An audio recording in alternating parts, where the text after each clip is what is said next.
Yo, what is up, guys? It is Ripper and here with a new video for you guys today. And guys, we have a fun one. We are going to be doing a overall review of our 2025 Green Bay Packers schedule. What do we think and who do we think we got winning? We call our way too early predictions. So if you guys enjoy this video, please do me a solid. Please be sure to leave a like on the video, leave a comment down below your thoughts. Also, if you guys are a Packers fan, in the comments, leave down below what are your record predictions. Do you agree with me? Disagree with me? Do you think we do worse, better? All the fun stuff down below. And if you hate me and you hate the Packers, let me know your predictions too. I think I already know yours. Yours are going to be, Packers are going to go 0-17. Trust me, I already see you. But guys, I love y'all. I appreciate y'all. And hope you enjoy the video. So let's hop into it.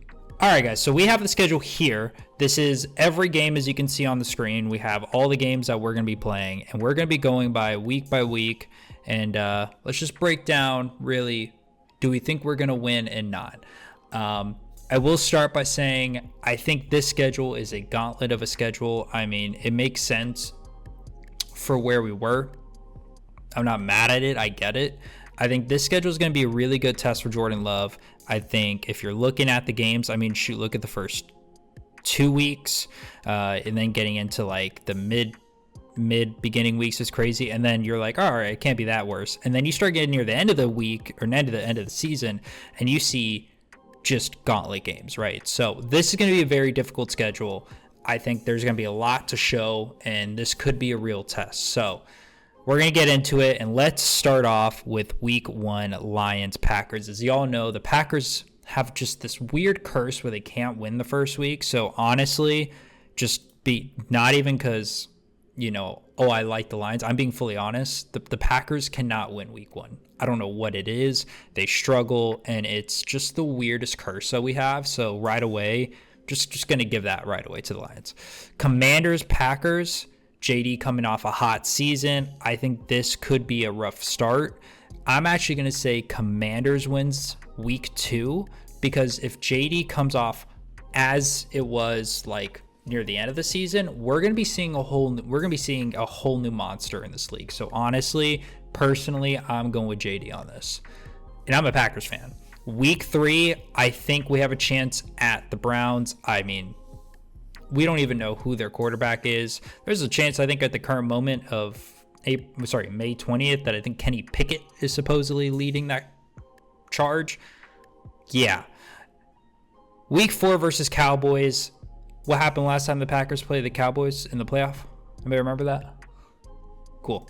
If you don't, look it up. You automatically know I'm going Packers on that. Bengals and Packers. Now, this can be an interesting one. Week 5, we have a bye week. I don't agree with that. I think that's way too early. I think this bye week is just a little too early for my liking, but that's my opinion. I just think this is going to be kind of a rough one.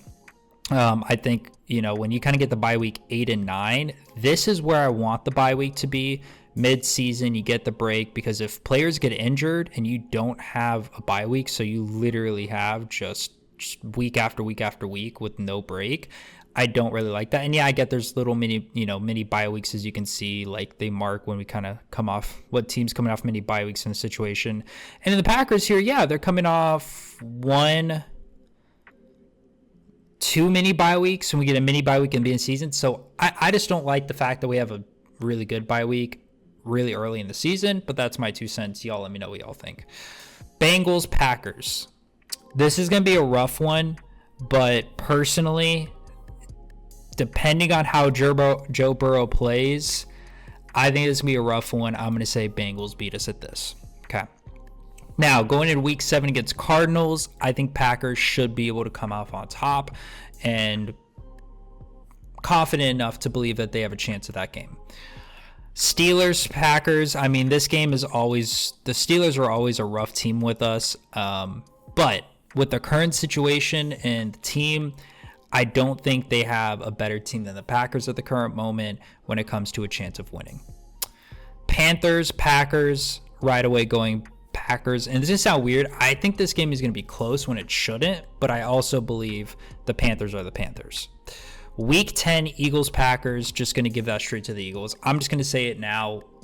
I know when I saw this game, I'm like, this game is going to be a true testament for who the Packers are, because what we're going to witness is when it comes to the NFC, the Eagles, in my opinion, right now are going to run the NFC until Commanders start kind of getting there. So the Eagles are going to be a pretty scary team to have to go through the NFC. I got Eagles winning that.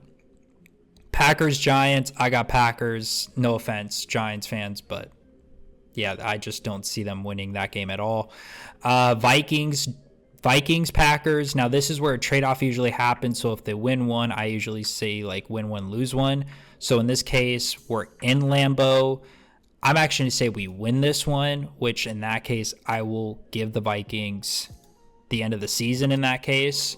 But again, this is going to be a flip-flop between this. Same thing with the Lions here. I think it's a flip-flop. I think we beat the Lions the second time, my bad. So I'm going to say we win this time. They beat us in the first time. Bears right away. I mean, I'm just going to put this here ahead of time. I just automatically think Packers will clean sweep the Bears this year. I'm not so hyped up on Caleb Williams like a lot of other people are, but that's just me. Now getting into the last two. So week 15, we have the Denver Broncos. Bo Nix, man. Bo Nix he's good. That's all I'm going to say. Like, he is good. And I think this is a situation where it's going to be a test, but I'm going to say the Packers are going to pull it off. I think they have a legitimate shot to beat Bo Nix. Now, this is coming near the end of the season. We don't know how hot at hands is he going to be. So because of that, this could be a really close game, but I think the Packers usually start getting hot near the end of the season. And for that reason, I'm going to say they will beat the Broncos. Week 17, Ravens, Packers. Right away, everyone's going to be like, oh, automatic Ravens. Here's the thing we need to look at. What time do they play each other? And that is at week 17 when Ravens usually are in the playoff. I don't think there's going to be a lot of starters in the time on the field. If it was all starters, I'd be honestly probably Ravens. But because this is near the end of the season, this may shock you, I got Packers beating the Ravens near the end of the season. Now, when you look at this puts us at a 12-5 schedule. Do I think this is crazy? No. And the only thing I would change or even look at considering changing, and this is just my own personal opinion, would be, and people are going to fight this, but you could argue with like the Vikings here, do they beat us in week 12? Do they beat us in week 18? Which one? Because this could literally go either way. And no matter what, we're still going to end with their 12-5. So I think this can be interesting here. I think realistically, our floor in this should be 11 wins. Our ceiling should be 13. From 11 to 13 win season, I'm pretty happy about it. I hope the Packers fans are. Guys, let me know down below in the video. What do you guys think? Do you agree, disagree, hate it? Guys, let me know. But I got us at least going 12-5. Again, floor being 11. Ceiling at least being at 13, and shoot, if we get 14, that'd be crazy, but realistically I see ceiling 13, floor 11. Guys, let me know down below. I love you, I appreciate you, and as always, Team Ripper, peace and love.